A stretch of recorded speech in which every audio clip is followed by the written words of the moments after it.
Entonces, la pregunta esencial es, o mi análisis es, mejor enderezar el futuro que maldecir a las tinieblas, que es el pasado. Te pregunto yo, este Paraguay que hoy, en el cual hoy estamos de manera irracional, culturalmente, ¿qué, qué raíces morales, qué moral productiva tenemos que cambiar? ¿Cuáles son los key issues que hay que comenzar a modificar? Bueno, una de ellas es que tenemos que darle un mayor espacio de credibilidad a lo racional y menos a lo emocional. Ya, eso le digo. Nosotros somos una sociedad que básicamente desarrolla la inteligencia emocional en grado sumo. Ajá. Aquí hay gente que te califica sin conocerte. Y yo le pregunto a veces a algunas personas, ¿vos le conoces a esta persona que estás hablando mal de él, de ella? Da está Y me eje, dicen, no, da juicio. da juicio. Da juicio es una Profundo, cuestión misteriosa. ¿Qué significa que, hematológica. sí, que no me cae bien, me parece antipático? No me saludó alguna vez que lo vi. Su mirada no me atrae. Efraín, por ejemplo, es un tipo que no se lo vota por Argel, Imagínate. pero le votan al que, usted le veas. Eh, ¿Y qué tal es eso? No, te pregunto. no, no, y cuando dicen la gente, por ejemplo, y ya puro PTP, se gusta la de IA. Ah, escuche, no, Es una especie de fatalismo afectivo. El paraguayo cae en la cuestión de decir, no me interesa lo racional, no me interesa, no me vas a convencer de algo que yo ya he dejado atrás, porque me dejo llevar por la cuestión emocional. Pero la primera cuestión es establecer un criterio de racionalidad en donde la realidad no nos moleste, el pensarla, pero por sobre todo el actuar para modificarla. Por eso cuando la gente dice el cambio, espera una cuestión mágica, no una cuestión que le corresponda a él inicial. Él no tiene parte. No, él cree que eso va a venir de algún lado como una especie de mantra que de tanto repetir se va a producir en un momento determinado. Y ese es un error grande que nos lleva al hecho de despreciar la realidad para empezar, subestimarla sobre la base de la cuestión afectiva y sentimental. ¿Qué te dice, por ejemplo, cómo puede un partido colorado tantos años en el poder, habiendo producido tantos pobres, tanto malestar en las atenciones sanitarias, tanto nivel de bajeza en términos educativos, sigue siendo votado? Y el colorado te dice, yo voto porque mi papá fue colorado, mi abuelo fue colorado, y así sucesivamente. Este es el único país en el mundo en donde se entroniza a Caín, el que mató a Abel. Cuando se dice el Punandí del 47, yo le suelo decir, el Punandí del 47 es el asesino de Abel, el que con un machete terminó sacando y cortando la cabeza de su hermano liberal, que también venía con iguales propósitos del norte de Concepción. Pero nadie en su sano de juicio está entronizando en la guerra civil el desprecio hacia el otro. En Estados Unidos están echando las estatuas del general Lee, porque representa justamente los antivalores de todo lo que significa lo científico, lo racional, en esa pelea feroz que tuvo hacia finales de 1800 en la guerra civil. Sí. Cuando le preguntaban a Lincoln acerca de qué es el peor legado que él puede dejar, dice, no haber podido parar la guerra civil. Y la guerra civil significa una cicatriz que no va a ser curada hasta dentro de 500 años. Allá. ¿Sí? Y acá la del 47. Todavía, Calais cantó ayer en la entronización de Cartes en la ANR el canto a Pinandí. Cantó a Pinandí, le cantó a Caín, entronizando las virtudes de Caín. Entonces, cuando uno escucha todo ese tipo de cosas, son realmente notables. Por ejemplo, mi madre y sus hermanas tenían que ser escondidas en la casa de un tío liberal para evitar que en la guerra civil entraran a la casa de su padre, que era colorado, y terminaran violándola. Pero qué cosa fantástica, porque el tío liberal, el que tenía la posibilidad de que no fuera su casa arrasada ni tomada, era el que le daba la protección durante los 6 meses que duró la guerra civil. Que fue una experiencia, pero perdimos la mejor clase intelectual de este país. Se fue a Buenos Aires. El daño que hizo al Paraguay la revolución del 47 en términos de pensamiento realista y objetivo, no recuperamos hasta hoy. Hasta hoy no tenemos el nivel que tuvimos hasta el 47. Vos que sos febrerista inicialmente, el gabinete de Franco era un gabinete de chicos de 22, 23 años, brillantes. Sí. Franco mismo era brillante. A mí me decía, por ejemplo, el expresidente Carlos Mesa Kirchner, que es raro que Paraguay no tenga una gran ciudad que lleve el nombre del coronel Rafael Franco. Rafael Franco nos ganó la guerra a los bolivianos en Campo Vía. 500 soldados paraguayos capturaron 10.000 bolivianos. No sabían qué hacer con la cantidad de prisioneros que se tenían. Entonces, yo creo que en el Paraguay tenemos ciertos periodos históricos que nos marcaron a fuego. Y la Revolución del 47 es una cuestión nefasta, que no debería ser cantada ni recordada por nadie, porque nos debería dar vergüenza. Porque nos terminó separando a los paraguayos entre rojos y azules y de otro tipo y de otro color. Hasta ahora se habla de libre o franco comunista, como para hablar. Y ahora en estos tiempos suelve de nuevo el argumento de si sos comunista o está con la ideología de género. Ah, sí, también entró ahora. ¿Sí? Sí, sí, también entró. Cuando existe un solo género, que es el género humano. ¿Sí? Claro, claro, claro. Hay una cuestión que siempre me interesó cuando yo estudiaba economía. Un profesor nos enseñó sobre Kenneth Arrow, que fue premio Nobel en 1972. Y él hablaba, y anoté acá, él hablaba de algunas cuestiones, se llama la teoría de la imposibilidad, o el teorema. Dice que John Locke dice que hay muchas voluntades en una sociedad, por ejemplo la paraguaya, y muchos intereses, y hay una dialéctica de intereses en conflicto, y allí está la política para dirimir eso de manera democrática y de manera humana, así racional, sin matar todo. Eso es Locke. Y viene Rousseau y dice, hay otra voluntad que es la voluntad general, que es la que le conviene a la mayoría. La general versus la de todos es la dialéctica de intereses en conflicto. Y dice Arrow que las oportunidades, por lo menos una para cada uno, que tú acabas de citar sin haber escuchado esto, la justicia y la libertad, si pudiéramos lograr, en cuanto a estados del mundo, sería lo ideal. Porque la voluntad de todos de Locke no es unánime. Y dice este Arrow de que solo el proceso político democrático puede buscar lograr el consenso. Es una elección social interdependiente. Y pregunta Arrow si existe la posibilidad de darle el gusto a todos. Con esto él ganó un premio Nobel. Y no solucionó. Porque él dijo así. Dice, todos prefieren a A o a B. ¿Entendés que bien lo que quería decir? Todos prefieren a A o a B. ¿Qué es lo que va a pasar ahora en la vida? Pero no a C o a A versus C. Cuidado. El tercero o el cuarto. La preferencia individual, dice Arrow, puede ser transitiva, pero las colectivas no pueden ser transitivas. Y dice Arrow, mi conclusión, y le dio un premio Nobel, es que es imposible construir procedimientos democráticos que le den el gusto a todos. Y entonces llega mi general y dice, él es el que representa la voluntad general. Después vino, o antes vino, Morínigo, vino el propio Franco, vino de Mareté, y después los caudillos, ¿verdad? Vino este señor Bernardino Caballero, el propio Mariscal, Francia. Pero eso es el pasado. Yo te pregunto, esta teoría de Arrow, este teorema, ¿sigue vigente para abril del 2023? Totalmente, es una descripción muy, muy elocuente. Y hay dos cosas que me parecen también interesantes de la reflexión tuya. Es que la primera que me olvidé decirte, Sí. con respecto al tema del Estado que tenemos y que la gente odia al Estado. La gente no puede odiar aquello que refleja su propia personalidad. Sí. El Estado no es otra cosa que la nación jurídicamente organizada. Por eso aquella expresión que suele decirse, cada pueblo tiene el gobierno que se merece,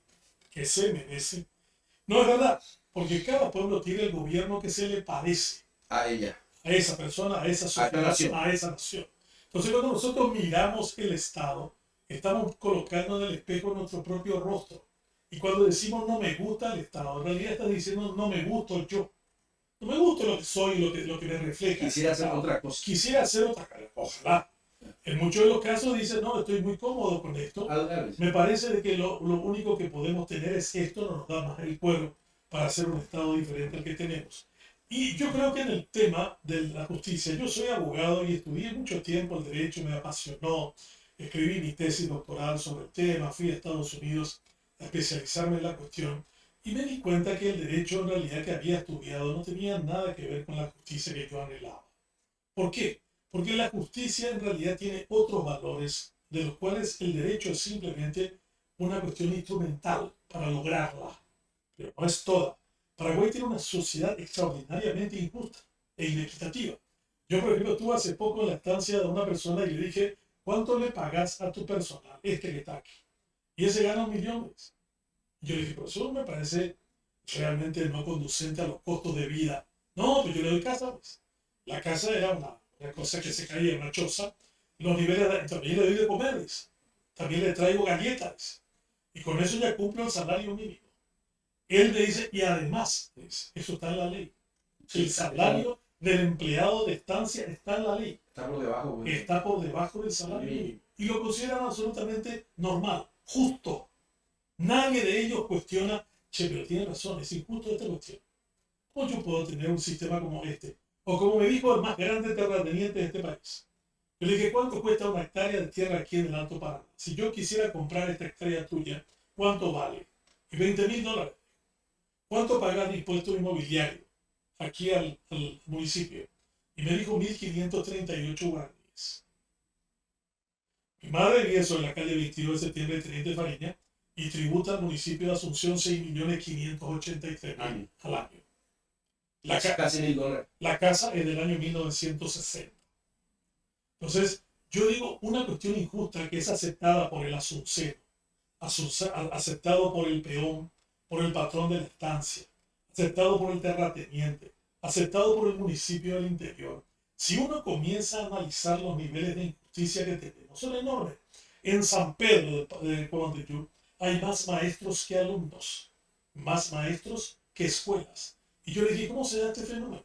No, porque son muy catuperíos los diputados que consiguen rubros. Claro. Y dentro de los rubros que consiguen, la mitad de lo que cobra, entre comillas, un maestro es del diputado. Sobre ese punto. O sea, somos una sociedad profunda y visceralmente injusta que acepta esta condición sin querer transformarla. Sí. No se rebela contra ella, porque la injusticia es de carácter raigal, germinal. La matriz del Paraguay es la injusticia. Sí, no, eso es innegable. Ahora, con estas patologías que son estructurales, yo anoté acá, independientemente del grado de desarrollo de una nación, la república se construye y también se debilita. Sí. Se puede perder la república como un bien social. Yo estoy en una situación que Bolsonaro, Trump, Stroessner vino después de la primavera democrática. O sea, nosotros ya fuimos democráticos, vamos a la Stroessner. ¿Sí? Estados Unidos es una democracia, la mayor democracia occidental, vamos a la Trump. Brasil, una de las mayores democracias probablemente de la América Latina, o una Bolsonaro. Y hasta ahora, ¿no? Entonces, por eso es que Franklin dijo, tu tocayo, dijo, ¿qué me están haciendo? Y vino Bachi Núñez, allá en Estados Unidos, dijo, ahí está Benjamín hablando todo al pedo, dijo, como suele decir de vos. Y le dice, el problema es que yo no lo conozco. Estaba preguntando, Bachi Núñez, yo ni en Valerio de Benjamín, algo parlamentario, todavía no hizo como yo, ir a macatear camisas en San Pablo como estoy haciendo ahora para sobrevivir. Y sigo. Entonces, se puede perder la República Paraguaya. Totalmente. Y ese es un buenísimo tema que estás tocando.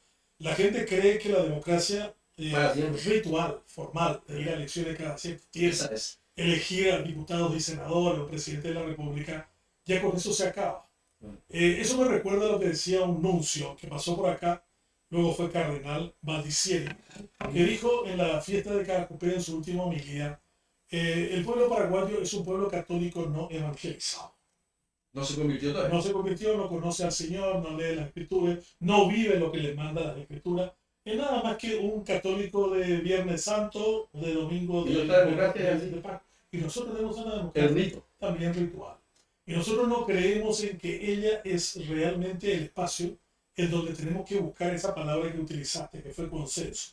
Pero yo te agregaría un elemento que conspira contra eso, y que tiene que ver con el comentario que hiciste de ese personaje de Lupanar, que es la cuestión de que realmente para alcanzar el consenso hay que dialogar mucho antes. Mucho. El consenso es la fase más elevada del diálogo. O sea, no se llega al consenso si no se dialogó mucho antes. Y en la cuestión que estaba comentando, hay muchísima gente que, por ejemplo, me envía todos los días una especie de recordatorio y de provocación. ¿Qué te dice? Porque me envían discursos de Bukele. El personaje admirado por ellos es, mira este tipo, viene del negocio del marketing, fue alcalde de San Salvador, vos que conoces El Salvador muy bien, un país de familias, de 10 que dominan y controlan todo, un país desbordado por la guerra civil, por Economía capitalista. los maras salvatruchas que crearon todo un network, una corporación del crimen a Así nivel es. global, y él viene y lo pone en cintura, viola todas las cuestiones de derechos humanos, lo que sea, pero dice, yo voy a poner orden en este caos. Y ahí hay una cosa que me gustaría compartir con tu audiencia y contigo. Yo creo que tenemos lo que dicen los mexicanos, una acumulación de pendientes, de cosas que no hicimos la tarea de resolverla y que estamos colocándolo como al activo del siguiente autócrata. El siguiente autócrata va a decir, no resolvieron el problema de la salud, no resolvieron el problema de la educación pública, no resolvieron el problema de transportación masiva, no respondieron el problema de agua potable, no usaron el sistema de hidroenergía en abundancia que tenían, no tuvieron la posibilidad de transformar la matriz energética del país, no establecieron un régimen de seguridad realmente confiable. No hay ningún lugar en el Paraguay donde la gente no sepa con pruebas que el comisario cobra por darte seguridad. Por ejemplo, entonces viene un tirano con estas 7 cosas, te puedo agregar 50. Yo ya hice los pendientes, el checklist que la democracia no ha cumplido. Entonces va a llegar un momento determinado que van a aplaudir al tirano que diga, esto yo vengo a poner en orden lo que ustedes los demócratas durante 3 décadas y más no fueron capaces de realizar. Ustedes no fueron capaces de llevar a los tribunales a un indiciado de corrupción, les señalaron desde afuera y ustedes se hicieron de los pelotudos. Toda la estructura de la fiscalía estaba para el apriete. Las fiscalías son como las caperucitas rojas. El Chevrolet rojo de la época de Trump venía a tu casa y te llevaba sin ningún tipo de garantía. Ustedes no fueron capaces de modificar el sistema de administración de justicia. Cualquier persona que lleva adelante un pleito con el tiempo es capaz de zafar. En el Paraguay, y esto es un dato demoledor en contra de nosotros, que a mí me duele decirlo, si vos cometés un crimen en el Paraguay, tenés 95% de posibilidad de zafar. Tenés 5% de ser procesado y solo tenés 1% de ser condenado. Gary Becker, que es un economista, premio Nobel, escribió su tesis sobre la economía del crimen. ¿No? Chicago. Y la economía del crimen. Gary Becker dice, en una sociedad donde el crimen paga tan alto, que es un gran negocio. Es un extraordinario negocio, para eso que vos hablas mucho, que es la economía negra, la economía sumergida, la economía que no paga impuestos, la que le jode a todos los demás. Entonces yo considero que tenemos una acumulación de pendientes que los demócratas hemos sido incapaces de resolver y que solo esperan la clarinada para que un autoritario venga y tome al toro por las astas.